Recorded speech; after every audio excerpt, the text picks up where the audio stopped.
Hello, everyone, and welcome to this week's episode of Coffee Talk. If you've just joined, Coffee Talks are the short in-between episodes where we read your user-submitted stories, hang out with friends, talk about witchy pop culture, or chat with you about what's going on in our personal practices. If you want to be featured on Coffee Talk, email us at submission@coffeeandcauldrons.com, or you can send us your submission on our website, coffeeandcauldrons.com. You can send us your tips, your ghost stories, or any kind of funny story you think the community would love to hear. And be sure to let us know if we can share your name or if you'd prefer to stay anonymous. Your social media usernames are also a great way to get credit. And not only can you email us and type out stories to us, but now we have a voicemail that you can actually this week. We are, and you can call us and tell us your story with your voice instead of typing out an entire long thing. But if you want to do that, the number is 351-207-0799. So this week we do have some stories. We're going to try out our voicemail option for the very first time, which I'm pretty excited about. I don't know about you, Maria. I am. I think it's going to be really fun, but before we get started on that, do you have any fun stories that have happened recently? Because, we were gone for 2 months where we haven't talked about things. Actually, nothing's really happened, especially on the ghost front. I don't know, it's been I know, right? It's been very quiet. Though, it's just a typical thing, saying things out the corner of your eye, but no one's, really been, loud and in my face, which has been nice, It's nice not waking up at midnight. Oh, wait. I remember. Here she is with a story. I knew this girl was full of it. No, I forgot. I think it was last week. I was sleeping and someone shook my leg.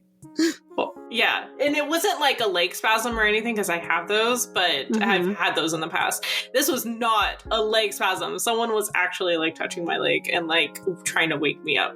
Nothing was happening. I did check the house. It was just a spirit being rude, and I'm going to need to ward my room again. But it's fine. That's horrible. Yeah. So just a small little thing, but it was enough to obviously startle me and wake me up and annoy me, because as much as I love, guides and spirits and all that, my sleep is very precious to me. How about you? Well, considering the fact that you are a dying Victorian ghoul, it would make sense that your sleep is very important. It is. 20 goodness. hours a day of just lounging and having the morbs. Yeah. She's got a real case of the morbs, guys. I do. Oh my gosh. I haven't had too much going on, actually. There's been a couple of very little things, which happened when I had my first child as well, where I just see little things at the very, very corners of my eyes, and then they're gone, and that's kind of it. And it just kind of, for me, it's actually quite comforting. It feels like, our dearly departed, are just kind of wanting to see the baby also and be present. And I think that's really nice, actually. It happened when my firstborn was born, redundant. And I've noticed it happening again this time, and I just think it's really sweet. It's quite comforting, if that makes sense. No, that makes total sense. It's very cute knowing that, guides and stuff are looking over and making sure baby's okay. Yeah, I just think it's really quite nice, and there's been no sense of uncomfortable feelings or even creepiness. It's just been more of I don't know, warm energy, and I think it's really nice. I expect that to continue for a few more months. For the rest of the year, please. For the rest of my life. But it's not going to happen. Yeah. Oh my goodness. Well, we've got our voicemail set up. This is going to be the first time that we are trying it. I've got 2 stories to play today, which I'm really excited about. So what we're going to do is I'm just going to play them, and Maria and I will do our best to not commentate too much during, but let's be honest, it's me. I'm probably going to say something. I'll be the good listener, guys. Yes, I will. You're so She'll be the active listener, and I'll be the active but responding to listener. So this is our first ever one that we got. The anonymous submission does say, I'm probably the first, and you are. So let's get into it. Hello, Coffee and Cauldrons. I called this number as soon as you said it on the podcast, so I'm wondering if I'm like the first person. But I wanted to tell you guys about the most unexplainable thing that's ever happened to me. And I'm going to be anonymous for this one to protect the not guilty. Yeah, so I was at a convention. This was like 10 years ago. And I was there with a bunch of my friends. And this convention was in a multi-story hotel. And it was multiple days. There were hundreds and hundreds of people there. I was like knee deep in a rack of clothing. And suddenly I think, where is my best friend right now? And I'm going to call him Jack for anonymization purposes. And at this point, now we've been friends for over a decade, but at this point I had only known Jack for a couple years. And he was at the convention in this huge sea of people, but I had no idea where he was. And suddenly I had this extreme need to go find him. And I went up all 3 floors of this convention, and I went into all the different dealers' rooms, and I found a friend of mine. And the entire time I'm asking people where he is, and I realized when I asked like the third person that I am completely hyped up about this for absolutely no reason. I don't understand why I have this sudden need to see him. It just came upon me out of the blue. And then I finally find him, and he is about to leave the convention. He's like zipping up his coat because it's in the middle of winter. I'm like, hey, what's going on? Are you leaving? And he tells me that a family member of his finally received notice that they'd gotten the organ donation that they wanted, and they were going to go into surgery like 6 hours from now. So he had to leave. And it's such a weird experience because it was like he was so anxious about this. I heard it 3 floors down when I wasn't even doing anything related to that. It was very strange. It's never happened again. We've been in many other situations together. We've totally been anxious about each other in different situations. I have never had that clear a sense of need before in my life from somebody that was like 3 floors and dozens of people away from me, or hundreds of people away from me. And I don't think he had a sense that he was doing it either. So I don't know. I don't understand it. It was like I suddenly had psychic powers, but only once in a decade. And we're still friends. And we've never had an experience like that before or since. So that was real weird. I don't know what happened. I'm open to possible explanations, both scientific or not. So love the podcast. Thanks for the chance to call in. Bye.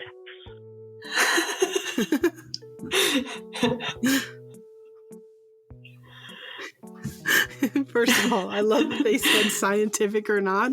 Like, yes, you're gonna get not. Podcast. This is the podcast where you come to hear scientific explanation. You ready for some UPG? Because that's what you're gonna get. Oh, I have a theory here, anonymous caller. Me too. I'll let you go and first. that's that you two are deeply in love with each other on a fundamental core level, and it pulled your souls together in that moment. Oh my goodness, isn't that so fun? That is so fun. I love this story, actually. I really like this story because now to be serious. On a real level, I have had moments like that with people, both like frequently and infrequently, where like it's a one-off situation with somebody, or I like my grandma, for example. There's been times where I've been like, something's wrong with Stell, and I just think that it's like a momentary connection that you two had, probably because you were having a great time together for the weekend. You're friends. Clearly the friendship has lasted a really long time. And there's just kind of that really deep bond and connection there that, your friend needed you, and whether they were intentionally doing it or not, they were feeling some type of way and wanting their friend for that moment. Yeah. I think it's kind of nice. Yeah.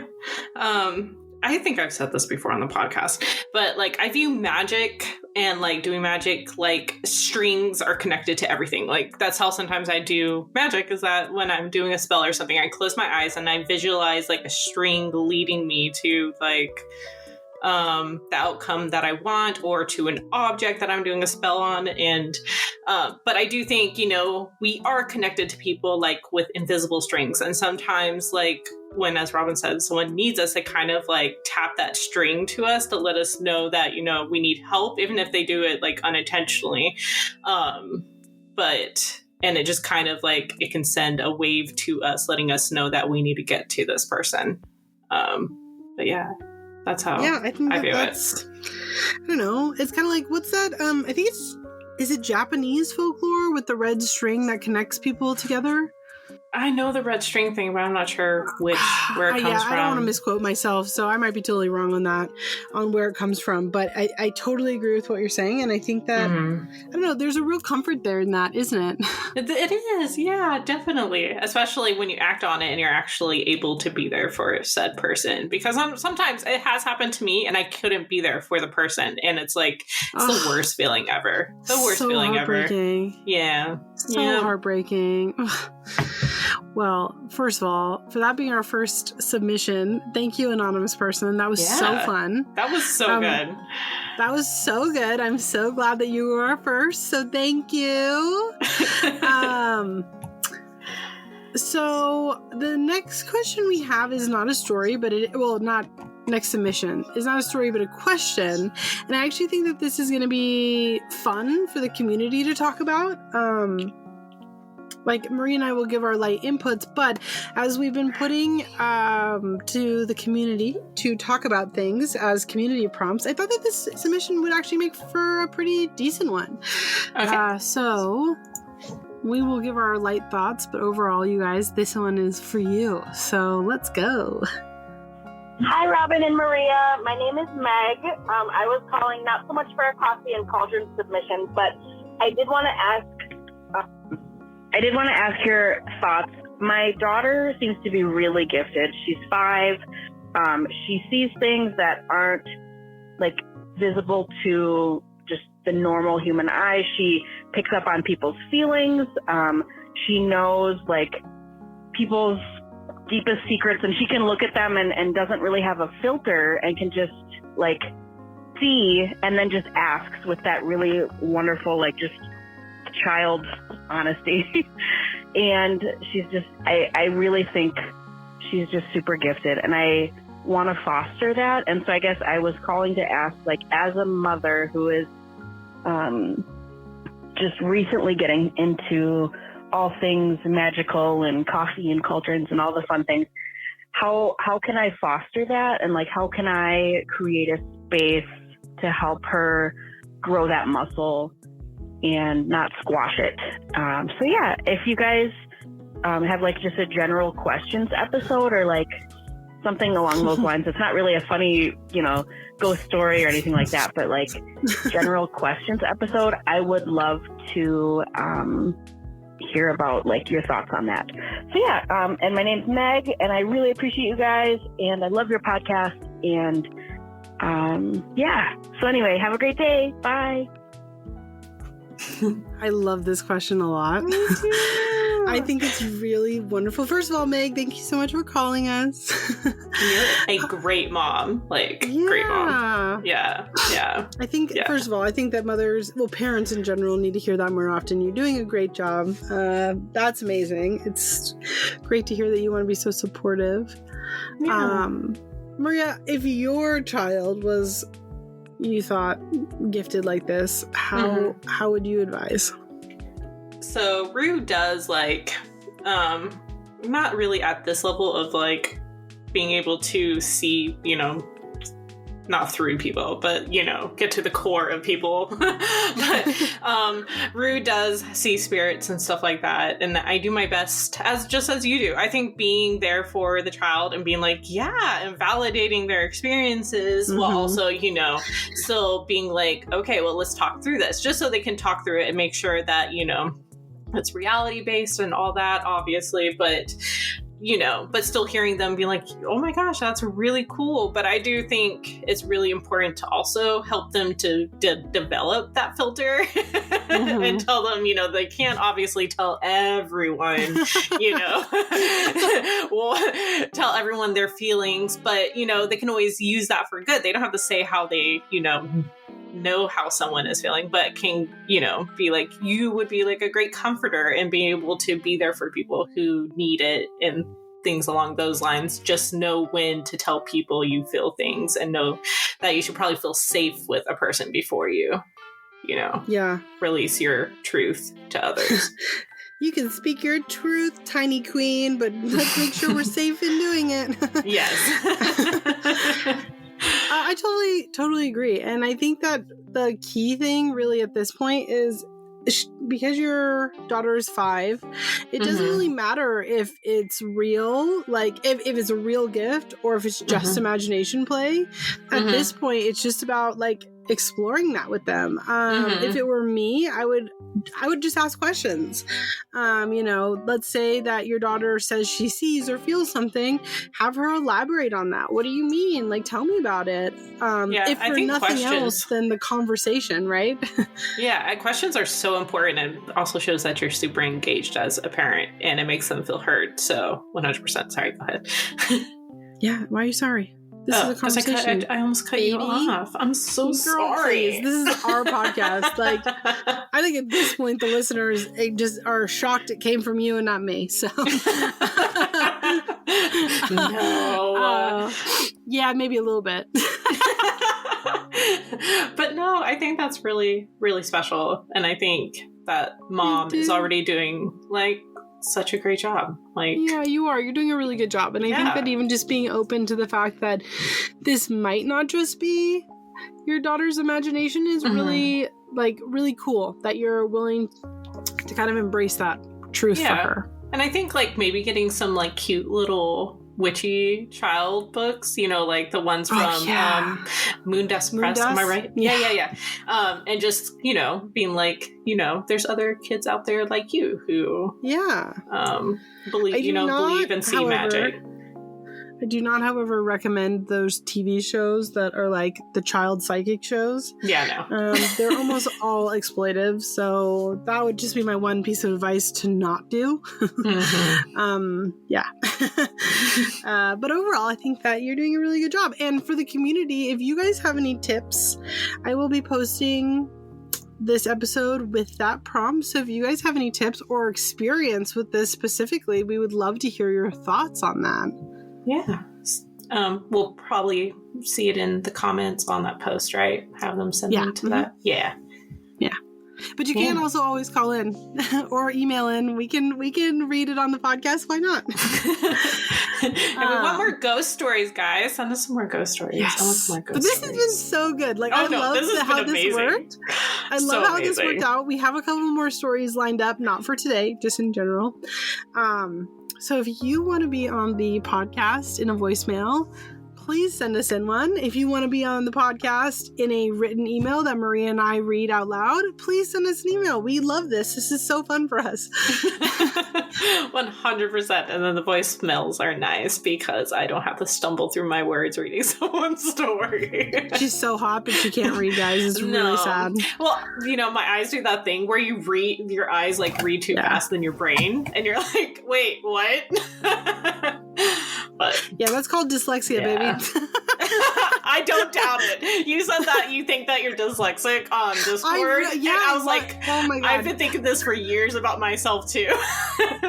Okay, this is so toxic of me, but I saw a reel that was like, if you struggle with these 3 exercises, you might have dyslexia. And I was like, I don't think I do, but let's just try it anyway. And then I failed all 3 of them. And not just a little bit, but like a lot. So maybe I have dyslexia, but I'm going to do nothing about it. So. See, I don't know if mine is dyslexia as much as it is just ADD. But I do recommend checking out the Delex and the Delex. I can't even say it, but the font for it on the Kindle and see how that helps. So it does sound like you might be dyslexic. Can't even say the word. Something to think about. I can't speak. It's fine. Yeah, that's different. I'm just teasing you. You're so beautiful. You don't need to speak or read or anything. Thanks. Oh, well, this has been really fun. Thank you guys so much for joining us this week for Coffee Talk. We hope to see you next week for our regular episode. You can check out our website for a link to our submission forms or shoot us an email at submissions@coffeeandcauldrons.com to tell us what ghost stories, witchy stories, tips, or topics that you think that the community would love to hear. And as a reminder, if you'd like to send in a voicemail to be in an episode like this one, our phone number is 351-207-0799. And as always, if you enjoy Coffee and Cauldrons, please take a moment to review us on Apple Podcasts or on Spotify. Or if you want to support us directly, consider joining us on Patreon, where we share your articles, a special Part 2 exclusive episode, and have a Spell of the Month box and a Discord. Fun. Yes, it's really fun, and we really, really hope to see you guys there. Yeah, we would love to have you there in our fun, amazing community. Yeah. Ready? All right. Well, we'll see you next time. Bye. Bye.